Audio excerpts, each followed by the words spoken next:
Ça fait un petit moment que j'ai pas filmé, principalement parce que j'avais très, très, très mal à la gorge. Là, ça commence à aller un petit peu mieux. J'ai au moins pu faire les tirages audio et ça, c'est cool et merci infiniment pour les retours des personnes qui ont commandé un tirage audio. Ça m'a fait très, très plaisir de lire vos retours et de voir que ça vous avait plu et en plus que ça vous avait aidé. Merci infiniment. Et l'autre raison, c'est parce qu'on a fait des choses qui étaient assez privées, donc l'équivalent de la Toussaint un petit peu. Donc on a été dans la campagne pour aller voir la famille du coup du côté de mes grands-parents, donc qui vivent encore là-bas, afin de nettoyer les tombes et de rendre hommage du coup en apportant des offrandes pour leurs hôtels à eux et compagnie. Parce que cette maison dans laquelle je suis, elle a été construite l'année de la naissance de mon père en fait. Donc, donc mon père a 65 ans. Oui, donc non, avant, puisque la maison a 68 ans. Et du coup, avant, mes grands-parents vivaient ailleurs. Donc ils n'étaient pas en ville à ce moment-là, ils étaient à la campagne. Et c'est après qu'ils sont venus s'installer en ville. Et donc dans leur ancienne maison, il y a... alors c'est pas mes oncles, mais... Enfin, oui, c'est du côté de la famille de mon grand-père. C'est compliqué. Et du coup, voilà, on a été nettoyer les tombes de ma grand-mère et de mon grand-père. Parce qu'ils ont demandé à avoir du coup une tombe à cet endroit-là. Donc il y a une tombe au milieu d'un champ de riz, en fait, parce que c'est normal au Vietnam. Et quand tu passes sur le chemin, t'as des champs de riz partout, et t'as des tombes un petit peu par là dans les champs de riz. Alors c'est des tombes, c'est des caveaux, c'est-à-dire qu'il n'y a rien dedans, en fait. Enfin, si, c'est des tombes. Oui, c'est des tombes. C'est pas des caveaux, c'est des tombes. Mais il n'y a rien dedans, puisque du coup, les Vietnamiens se font incinérer, et que, comme je vous ai montré, les cendres sont dans les pagodes, en fait. Mais c'est plus pour l'aspect symbolique, en fait. Donc ça, après il y a eu pas mal de choses et en vrai là vu que j'étais un peu malade, puisque là ça encore une fois ça commence à aller beaucoup mieux. Je peux parler de façon normale, sauf le matin mais bon ça voilà. Mon père il me dit oui c'est parce que tu fumes trop. Alors oui effectivement ça n'aide pas au niveau des voies respiratoires. Je le concède et je l'appuie, y a pas de problème. Mais mon meilleur allié, ça là, se révèle aussi être mon pire ennemi. Parce que dans un pays où il fait grand minimum 25 degrés, avec une humidité et une chaleur étouffante de fou, forcément que quand tu rentres dans les lieux, c'est hyper climatisé à fond, et que quand tu sors, tu passes à une chaleur accablante. C'est-à-dire que là, les derniers jours qui ont suivi, on a eu du 32 degrés en moyenne. Bon. Donc, passer d'un endroit, encore une fois, surclimatisé, etc., avec des ventilos partout, à la chaleur ambiante, ça a pas trop fait du bien. Et donc, j'ai fini malade. Sachant que j'ai des amis qui sont parents. Du coup, ils me disent, oui, je suis malade parce que bah, ma petite, elle a chopé un truc à l'école, etc., etc., donc du coup, je suis tombée malade. Bah du coup, maintenant, je connais. Tu as un petit qui va à l'école, qui chope une maladie à l'école, un petit rhume, angine, peu importe, qui le ramène à la maison, et il y a toute la maison qui est malade. Voilà. Mais elle est adorable, donc du coup ça va. Puis elle y est pour rien surtout. Donc ça m'empêche pas de lui faire des bisous et des câlins parce qu'elle est vraiment trop trop trop trop trop mignonne. Mais quand je vous dis qu'elle est mignonne et adorable, c'est genre... avant-hier soir, j'ai fait du babysitting, du coup. Parce que la petite a dit à sa mère, maman, ça fait longtemps que t'as pas pris du temps pour toi, va chez le coiffeur. Pas va chez le coiffeur du genre ta coupe elle est nulle ou quoi que ce soit, mais parce qu'elle sait que sa mère, elle adore aller au coiffeur. Parce que le coiffeur au Vietnam, encore une fois, vous avez soin du visage, vous avez le massage, vous avez la pédicure, vous avez la manucure, vous avez tout, en fait. Donc c'est pas juste tu vas au coiffeur, tu vois, c'est tu vas au coiffeur slash esthéticienne slash massage slash machin. Donc maman, va prendre du temps pour toi. T'as pris beaucoup de temps pour moi en ce moment. Euh, Occupe-toi de toi. Fais-toi plaisir. Prends un moment pour toi. Et moi, je vais passer ce temps-là avec Tata. C'est moi, Tata. Elle a 4 ans. Elle a 4 ans. Alors, Quand j'ai dit ça à ma mère, elle m'a dit: «Oui, ça c'est les nouvelles générations, machin, gna gna». Certes, c'est normal en Asie. Les enfants ont une conscience des gens, en fait, du monde qui les entoure, au niveau social, qui est incroyable, en fait, parce qu'ils vivent tous ensemble. Je crois que j'ai déjà dit dans un vlog, mais avant, dans cette maison-là, ils étaient 20. C'est-à-dire que vous voyez, là, il y a l'équivalent de 4 chambres comme ça, donc 2 de la même longueur sur ce palier-là, donc la mienne. De l'autre côté de la porte, en face du couloir, c'est celle de ma cousine, donc avec son mari, sa fille et sa mère, donc ils sont 4. Au-dessus, du coup, c'est la chambre de mon père, où avant il y avait mon oncle, ma tante et leurs 3 enfants. Dans cette chambre-là, il y avait donc ma cousine Tri, son frère, son père et sa mère, donc pareil, ils étaient 4. Et de l'autre côté,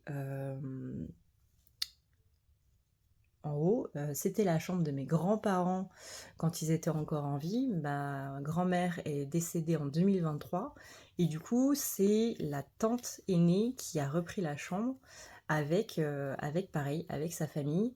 Et eux, ils ont eu 3 ou 4 enfants, je crois.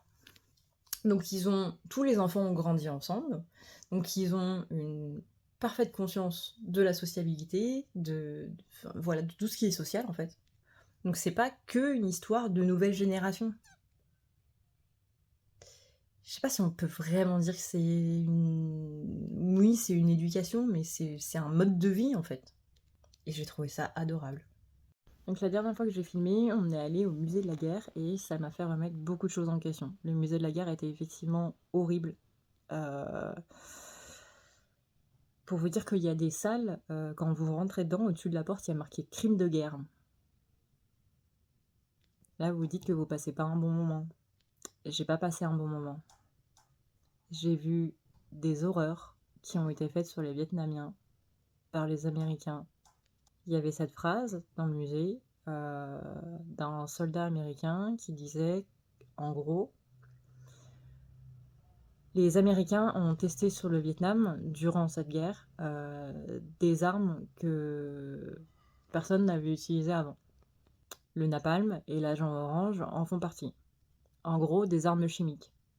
Et ce que moi, j'arrive pas à comprendre, c'est que c'était après la bombe d'Hiroshima.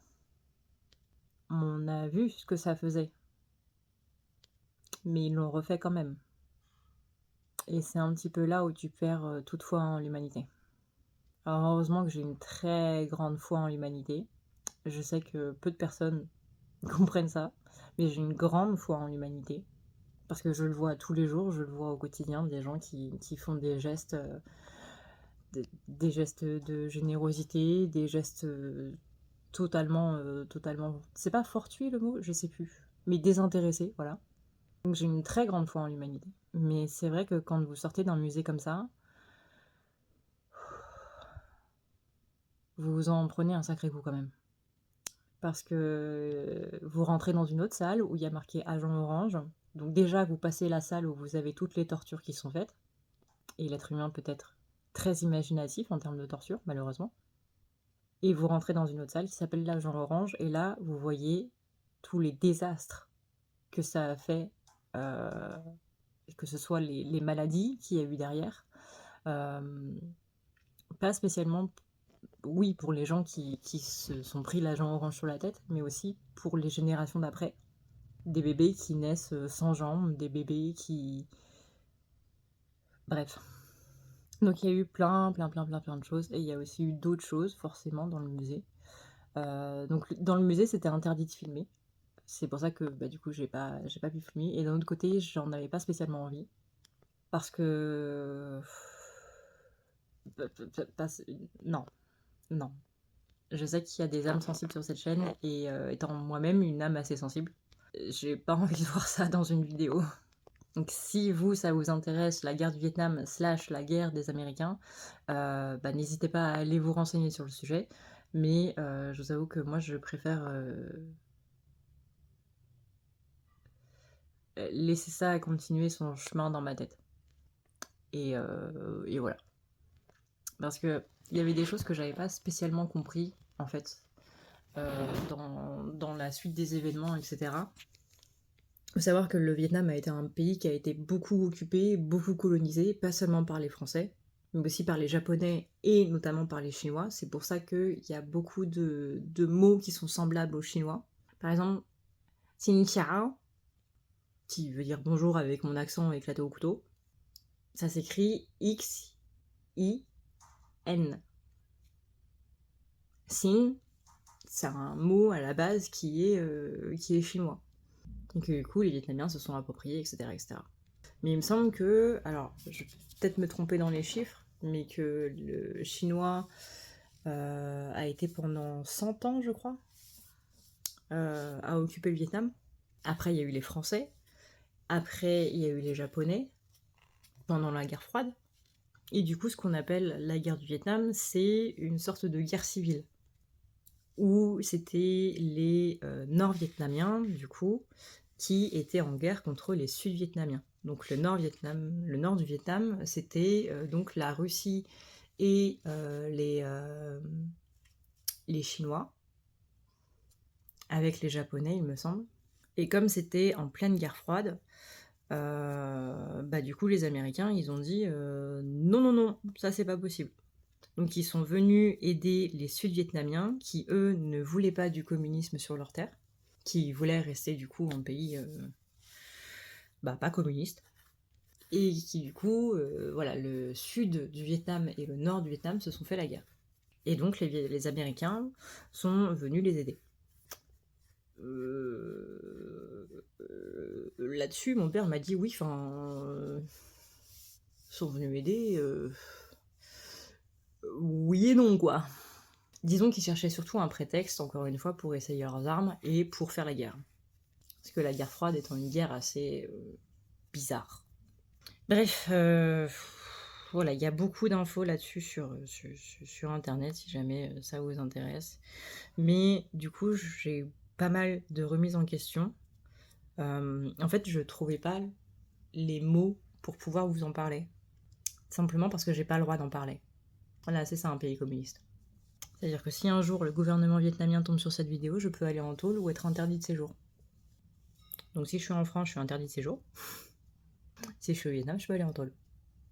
Mais en gros, j'ai entendu cette phrase, ce musée a été construit, ce musée est ce qui est dit de la guerre du Vietnam, tel que c'est raconté dans les écoles par exemple, c'est raconté par le côté qui a gagné. Ce sont les Nord-Coréens, j'allais dire les Nord-Coréens, ce sont les Nord-Vietnamiens qui ont gagné.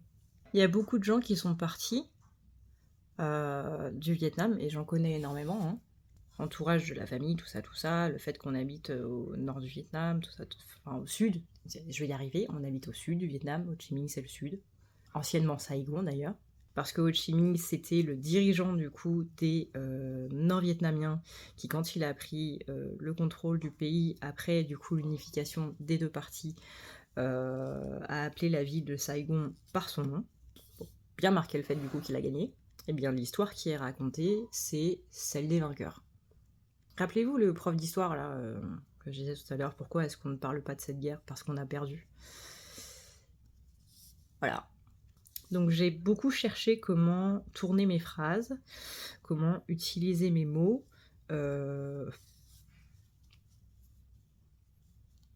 pour pouvoir en parler sans pour autant me censurer. Encore une fois, éviter de finir en tôle ou d'être interdit de séjour et donc de ne plus jamais revoir ma famille. Parce que ça reste quand même mon pays paternel, quoi. Donc j'ai bien envie de revenir. J'ai des racines en France, mais j'ai aussi des racines au Vietnam. Donc c'est important pour moi de revenir. Mais je vous avoue que ça fait depuis la semaine dernière. Ça fait depuis la semaine dernière que j'ai pas allumé ma caméra. Parce que ça fait depuis la semaine dernière que je cherche une bonne tournure de phrase. Pour dire les choses sans vraiment les dire. Et c'est très très compliqué. Et c'était tellement compliqué que mon mal de gorge est accentué. Voilà. Donc ça, si vous débarquez sur cette chaîne, et que là vous êtes en train de vous dire mais de quoi elle parle, Zala? Faut savoir que sur la chaîne, à la base, je fais des énergies. Je fais des tirages de tarot, tout ça, et En général, on aime bien voir le relationnel entre ce qu'on appelle la matière et du coup le côté énergétique. Et on dit que le fait de ne pas pouvoir s'exprimer comme on veut, c'est au niveau du coup du chakra de la gorge, puisque le chakra de la gorge, c'est le chakra de la communication. Alors du coup, je sais pas si vous voyez le rapport, mais je vais vous le dire.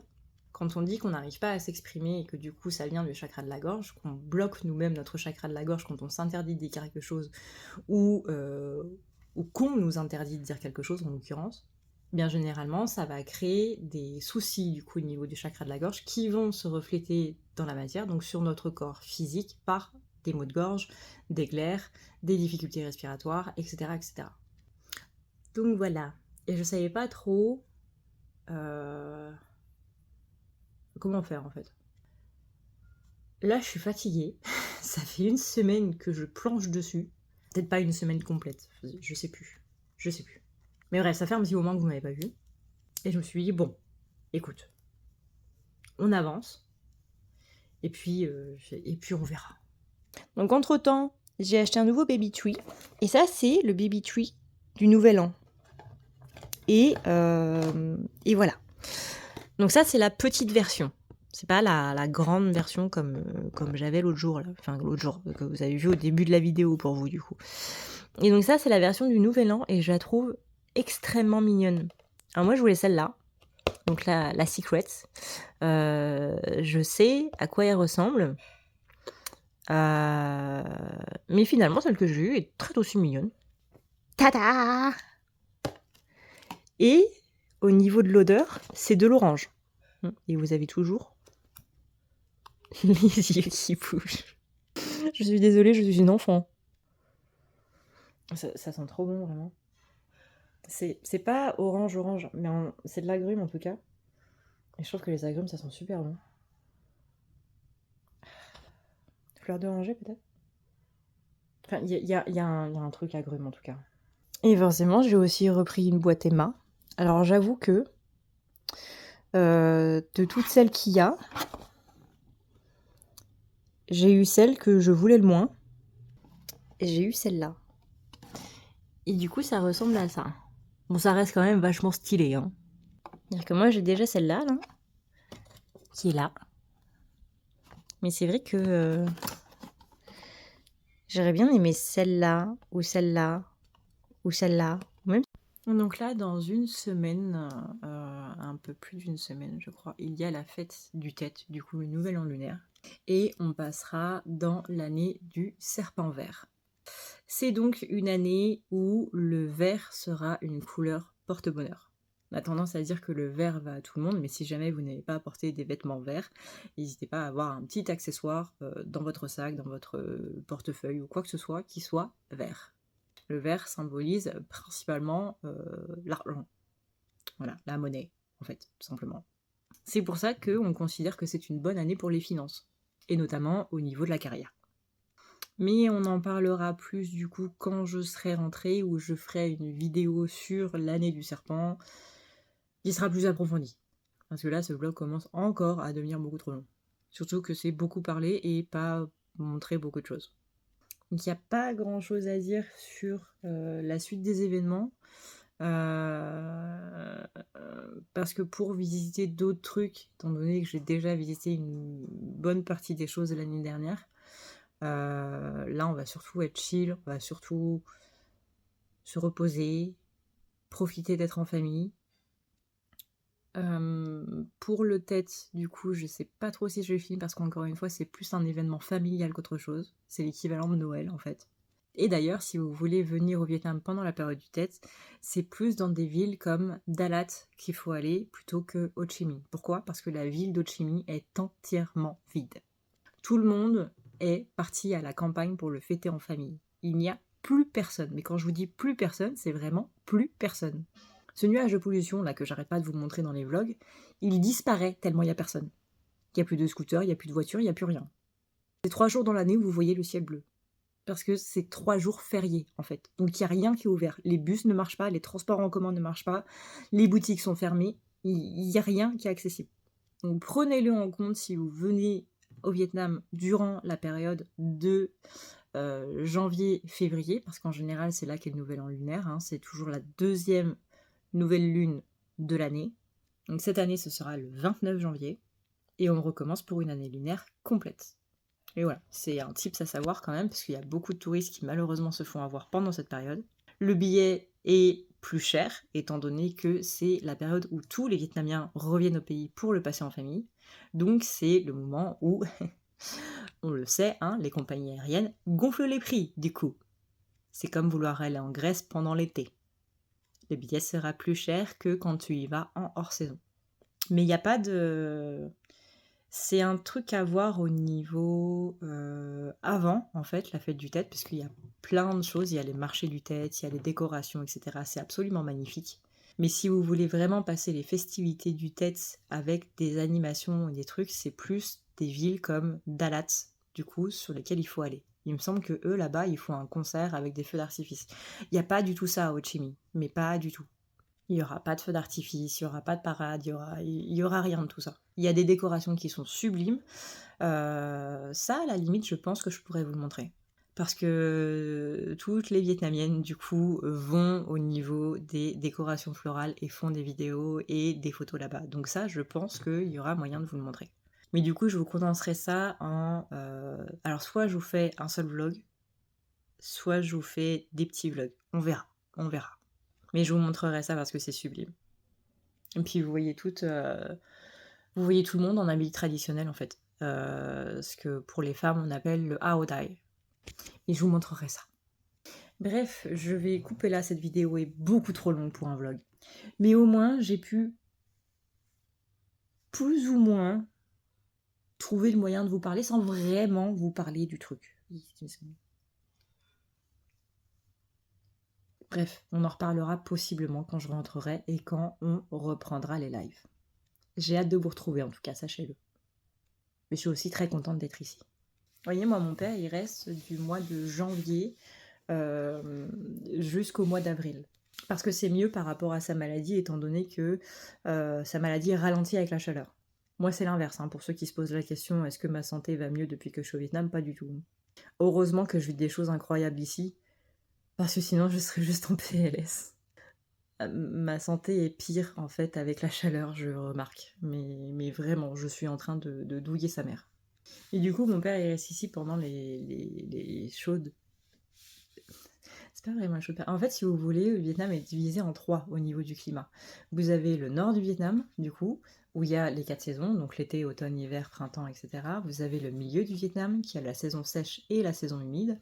Et vous avez le sud, du coup, du Vietnam, qui a la saison chaude et la saison très chaude. La saison très chaude, il fait entre 45 et 50 degrés. Avec de la pluie, histoire de booster le taux d'humidité à 100%, histoire que vraiment ça te colle à la peau. Ah, tu es dans un sauna H24. Et donc mon père il s'en va avant lui. C'est-à-dire que la mousson, donc la saison super chaude, elle commence à partir de mai et mon père il s'en va en avril. Voilà, il a trouvé le bon plan. Et du coup mes cousines elles sont là en mode mais pourquoi tu restes pas plus longtemps comme ton père? Pourquoi tu restes pas aussi longtemps que ton père? Bah parce que je travaille.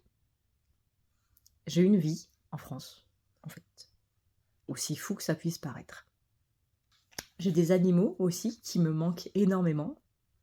C'est-à-dire que cette nuit, je me suis réveillée en serrant mon coussin contre moi parce que j'étais en train de rêver que c'était mon chien, tu vois. Donc je suis contente d'être ici, mais je dirais pas que la vie en France me manque. Mais mes animaux me manquent. Mon petit chat qui vient à sa période de câlin, qui est seulement de 5h du matin à 8h du matin et qui me réveille toutes les nuits pour avoir des câlins parce que c'est le seul moment de la journée sur 24 heures où elle choisit de vouloir avoir des câlins. Et mon chien qui tourne en rond, tu sais pas pourquoi, mais il tourne en rond.